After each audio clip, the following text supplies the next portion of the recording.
Muslims believe what are complete lies about the Quran shows how messed up dawah is, because they get that from their dawah clowns who tell them, oh, it's this miraculous preservation and here's how it happened, and it's like no similarity to what actually happened. And what's amazing is you could tell a Muslim, you can say, look, let's actually go through your sources, what they say about how your book was actually put together and preserved and all the problems and all the passages that came up missing and so on. Let's go ahead and look at that. They won't believe a word you're saying. They'll just still believe their dawah guy, even though you're quoting their sources and the dawah guy is indisputably lying.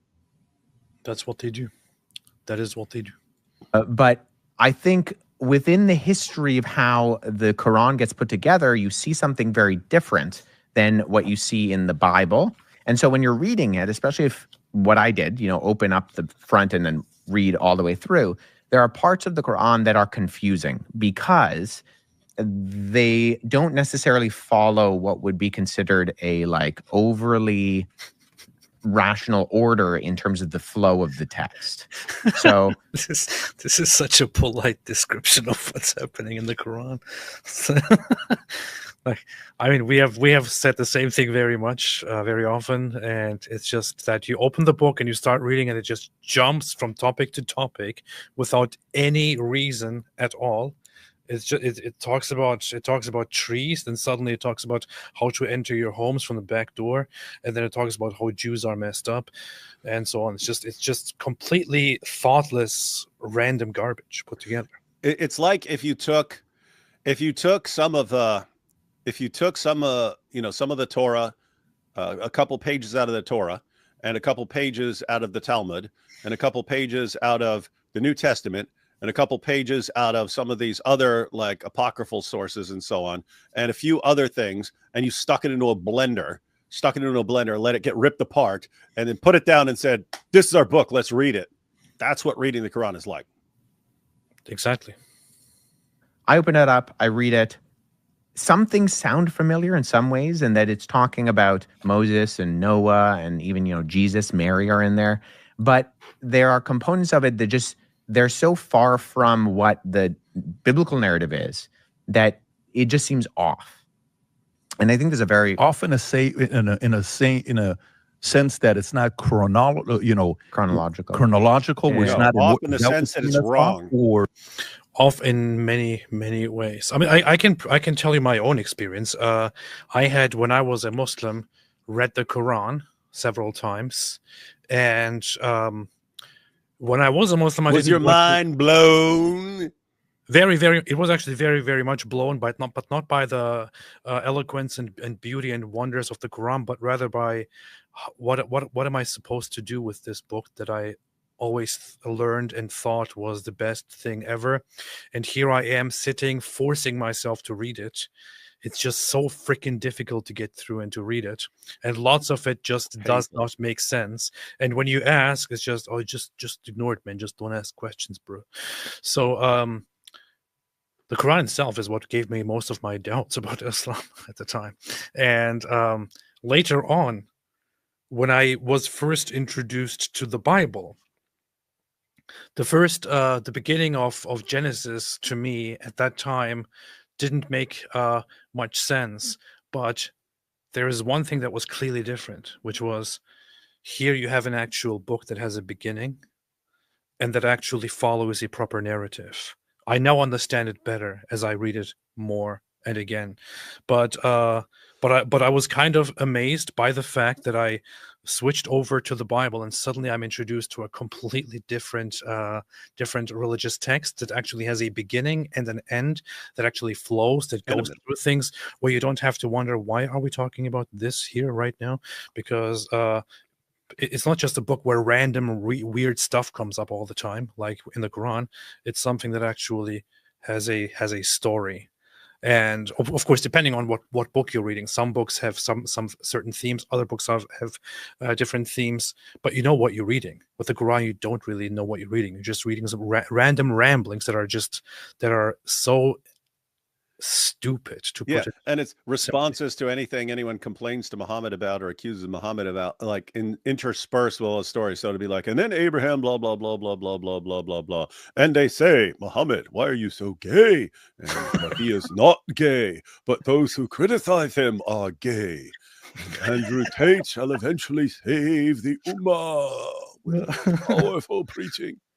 I'm still stuck on one thing, which was kind of surprising to me when I first read it myself, which is that the Quran literally just begins like with this whole ridiculous language. So the first chapter is just a prayer. The second chapter is the actual beginning.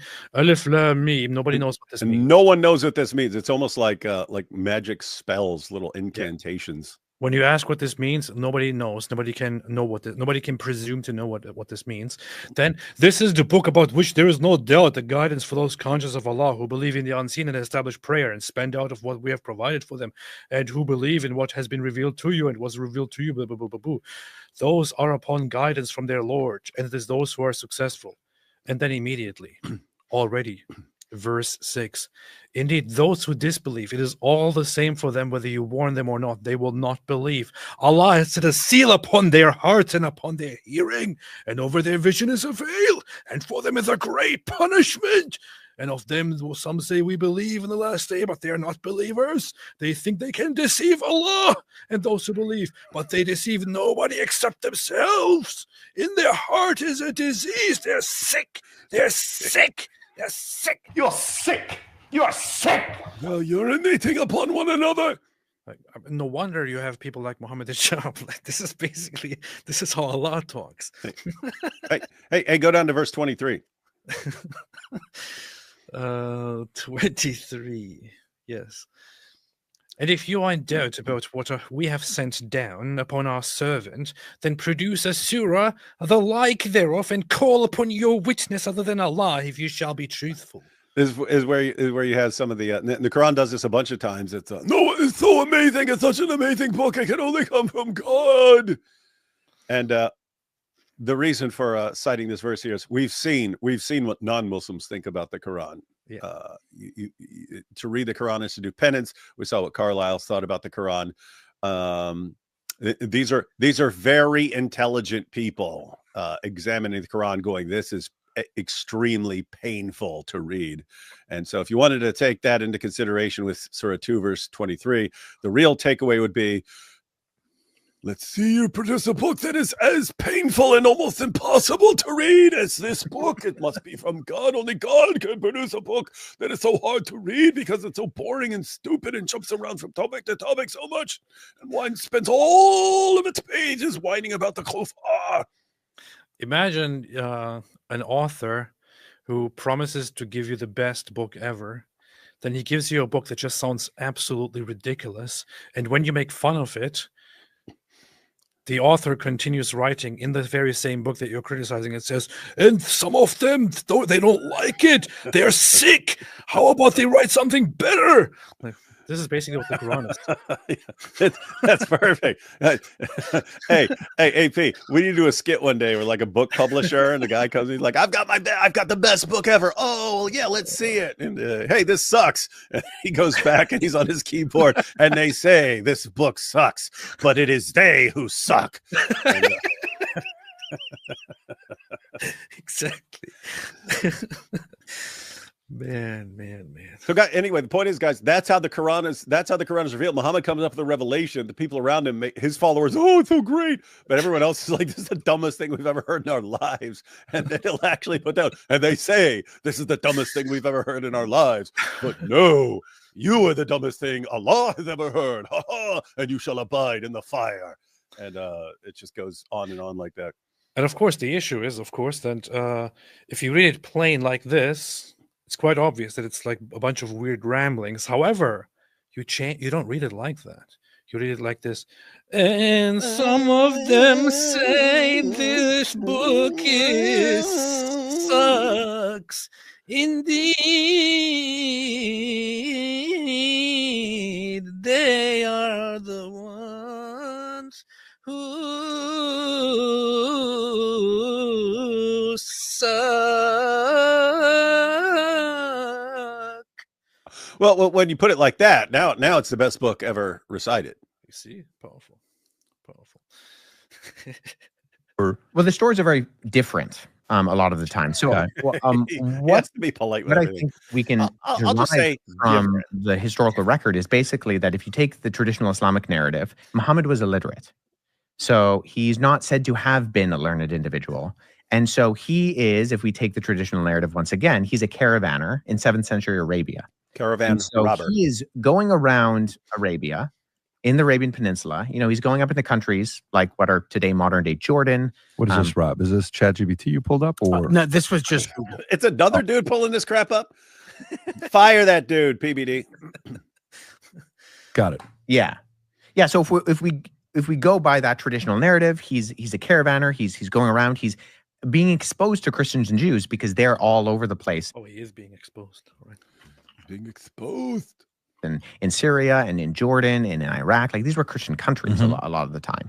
And he's hearing these stories about who the Christians and the Jews believe are their prophets and individuals within that are part of the religion.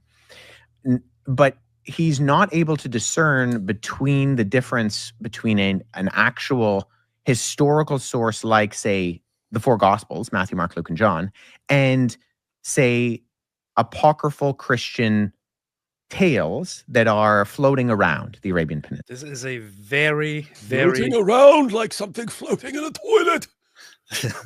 this is a very good and very important point. I think you will continue with this, but much of what makes up the Quran and its narratives about different things, different Quranic stories and traditions, including but not limited to stories about biblical figures, stories about Jesus, and also different stories about completely random people that have nothing to do with Abrahamic tradition, come from sources that are simply human, come from hearsay, folk tales, and all that. And Islam just adopts it. The author of the Quran just adopts it and just runs with it. At some point, people come to him and say, and ask him about Dhul Qarnayn, which means the two-horned one. And they say, so tell us about Dhul Qarnayn. Who is Dhul Qarnayn? What did he do? And Muhammad goes away for a few days, and then hears some information about it, and then comes back and says, oh, Allah sent me a revelation. Mm-hmm. The revelation goes as follows. And they ask you about Dhul Qarnayn. Say Dhul Qarnayn was a servant of Allah, and we guided him, and he went to the farthest west and the farthest east, and he saw the setting place of the sun, and he saw that the sun was setting in a muddy spring, and he was a wonderful person. The whole question was about Alexander the Great. Muhammad just didn't get it. Mm-hmm. And what you're talking about there is tying it in with what Wes was talking about. Muhammad could not tell the difference between a actual historical source and just myths and fables that are circulating during his time. Why is this relevant? Well, the stuff he cites about Alexander the Great, Dhul Qarnayn, is not from historical sources, accurate historical sources about Alexander the Great. These are from what are called the Alexander romances. Yeah. They're made up, right? They're made up. It's like remember that guy Musa Sarantonio, who was the poster boy for ISIS in Australia, got locked up, then left Islam and started blasting it from prison because the guy's like he's one of these weird people who picks up languages really, really quickly. And so he started learning the relevant languages and started reading the Syriac Alexander legend and so on, and realizing this is where the Quran is getting this story from. And so he called it, he said the Quran is plagiarizing 7th century fan fiction. The Quran is plagiarizing 7th century fan fiction. So guys, what this would be like is take someone like William Wallace, right? William Wallace. There's an actual William Wallace who was a hero and so on. To the people of Scotland and so on. And there are things you can learn about William Wallace that are accurate history. Or you can watch the movie Braveheart, which contains a bunch of stuff that's just made up for the movie. So suppose someone claims to be a prophet, and you ask him, you say, hey, you're a true prophet. Tell me about William Wallace. I have a little challenge for you. Tell me about William Wallace. And he says, okay, let me disappear for 2.5 hours. And he disappears for 2.5 hours. And then he comes back and says, I have my revelation. Lo, they ask thee about William Wallace, and verily William Wallace did step out and say, they may take our lives, but they'll never take our freedom, and he like quotes it, but it's clear he's just quoting the movie Braveheart. That's basically what you have with Muhammad. It's not an actual movie, but even the pagans could tell the difference between this is something that's like on the level of a bedtime story, and you're quoting it as revelation. That's what it's like. That's what it's actually like. And indeed, our servant William Wallace, he went to a place known as Brainfort. Braveheart. And there he wore these things and he said, freedom. So here's the story about Dhul-Qarnayn in chapter 18, verse 83 of the Quran. And they ask you, O Muhammad, about Dhul-Qarnayn, the two-horned one. Say, I will recite to you about him a report. Indeed, we established him upon the earth, and we gave him from everything away. So he followed away until when he reached the setting of the sun, he found it. I.e. the west. Yeah, that's where the sun sets. He found it. You reached it. You reached it. Setting in a body of dark water, and he found near it a people. It's funny they add some as if. Look at the next one too. Seemed to be. He found it.